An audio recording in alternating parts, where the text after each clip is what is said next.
Okay, so the next video or the next topic that we're going to discuss is operations with fractions. So we're mostly going to discuss multiplication and division. This is a video where it's important for you to have your journals and take notes in your journal. So go ahead and grab your journal and begin taking notes. So let's go ahead and analyze operations with fractions, specifically multiplication and division, with this particular problem. So we have Avery, and she is painting tables, and it takes her half a gallon to cover a table. So question A says, if she has 1 gallon of paint, how many tables can she cover? So the first thing we're going to do is create a model, right? So we know that she has 1 whole gallon, which we would represent by this bar. And we want to know, it takes her half a gallon to paint a table. So if I were to take 1 whole gallon and split it in half, right? Here's 1/2 and here's another half. How many tables would she be able to paint? Well, the truth of the matter is she'd be able to paint 2, right? Because if I took 1 whole gallon and split it up into half pieces, I would have 2 half pieces. The way to represent that is 1 divided by 1/2. The way to write it as a multiplication sentence would be 2 times 1/2 equals 1. Now, you're probably asking, what kind of rule can I use to get these particular answers? Well, we're going to talk about that in the next problem, but the one thing that I recommend you do is start off by thinking about, okay, she has 1 whole gallon, which I'm going to represent as a bar, and if she needs to break it up in half pieces, how many pieces would she have? She'd be left with 1, 2. So in reality, how many tables can she paint? She could paint 2 tables if she had 1 whole gallon of paint, okay? Now, let's think about the next problem. This problem says now that again, going back to, it takes her half a gallon to paint a table, right? Now she only has half a gallon of paint. How many tables can she cover? So I'm going to go back to my original fraction bar, right? But now she only has half of that gallon. What was originally full, she only has half. So I'm going to shade the rest of it in, right? And this half right here is how much she has. Now, if she only has half of a gallon, and it takes half of a gallon to paint a table, how many tables can she paint? How far can she get with this half-gallon piece? She could only paint 1 table. That's as far as she could go. She only has enough paint for 1 table. How do I know that? Well, she only has half a gallon, and she would have to use her entire half gallon on that 1 table, so she can only paint 1. The way to represent that is 1/2 divided by 1/2, the 1/2 that you need to paint the table, and that's going to give us 1. The way to represent that with multiplication is 1 times 1/2 gives us 1/2. Now, you all should know that any number times 1 will always give you the same answer. So if I did 2 times 1, I'm going to get 2. 3 times 1, I get 3. So what do you think is the rule?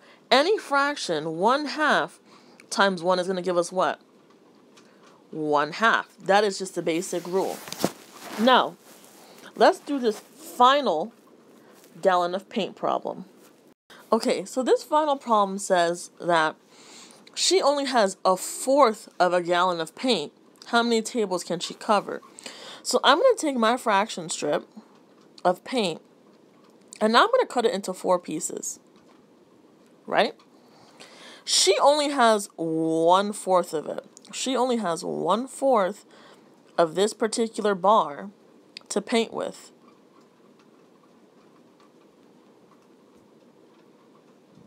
Okay? She only has this much right here. She only has this much.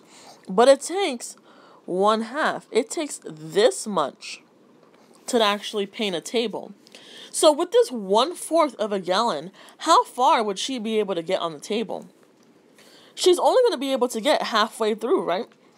She only has half of the amount that she needs to paint the table. So in terms of table, she's only going to be able to paint this half. She's not going to be able to paint the whole thing. The way I would represent that with division is 1/4 amount of paint divided by 1/2 is going to give us 1/2.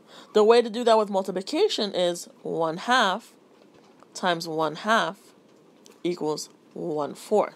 Okay? Now let's look at all of our multiplication and division statements together and see what kind of rule can we make to determine how to multiply and divide fractions. Alright, so here I have rewritten our multiplication and division statements. And one thing that I now want to look at is what rule can we use to determine how to multiply and divide fractions, right?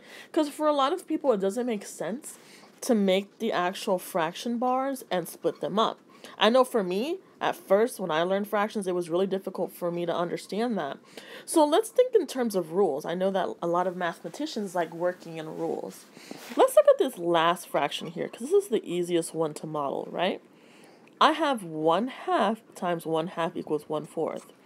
How is it that what is it that I can do to multiply these fractions to get this final one? Well, it looks like what I could do is just multiply the numerator times the numerator and the denominator times the denominator. So 1 times 1 will give me 1.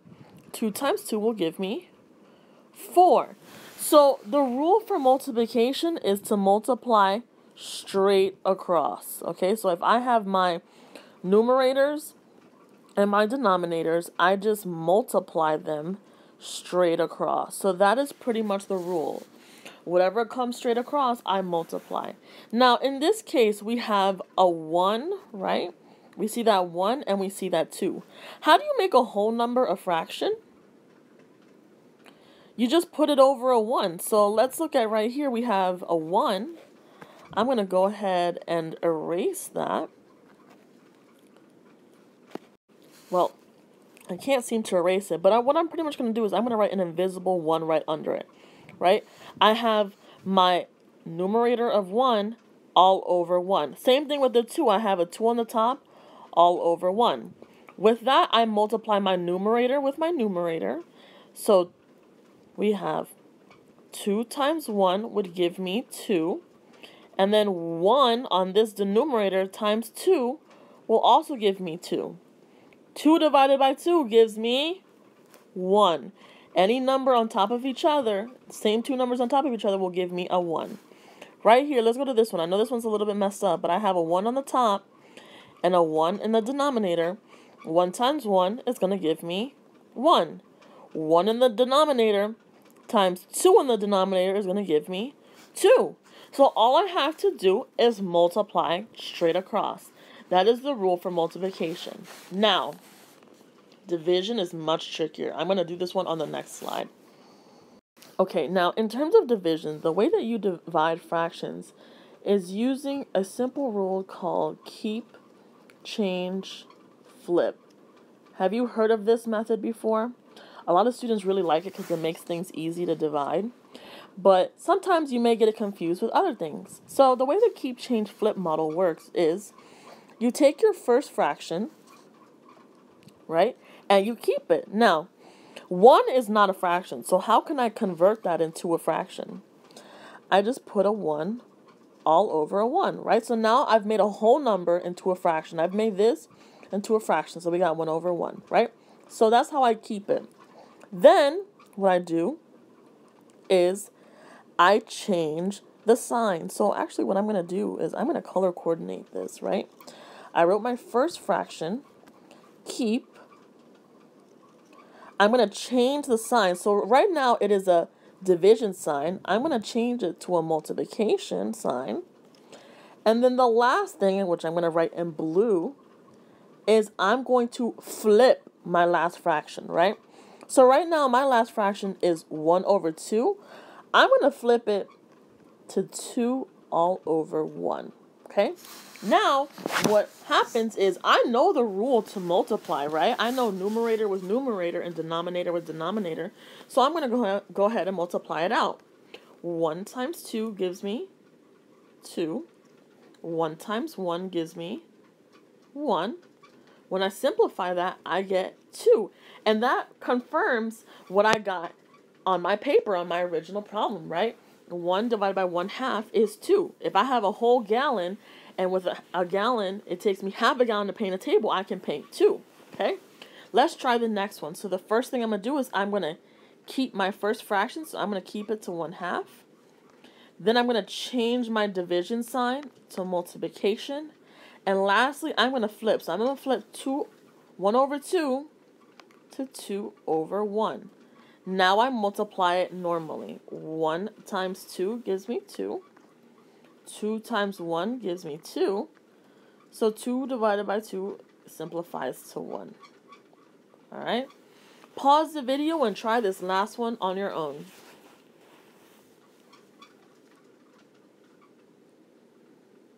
Okay, so I'm going to keep the 1/4. I'm going to change the sign. Then I'm going to flip this. 2 over 1. 1 times 2 is 2. 4 times 1 is 4. 2 over 4 gives me 1/2. Alright. Once you're done with this video, raise your hand and ask your iPrep facilitator for the next worksheet on painting tables with Avery. Make sure to use these division and multiplication rules to understand how to operate with these fractions.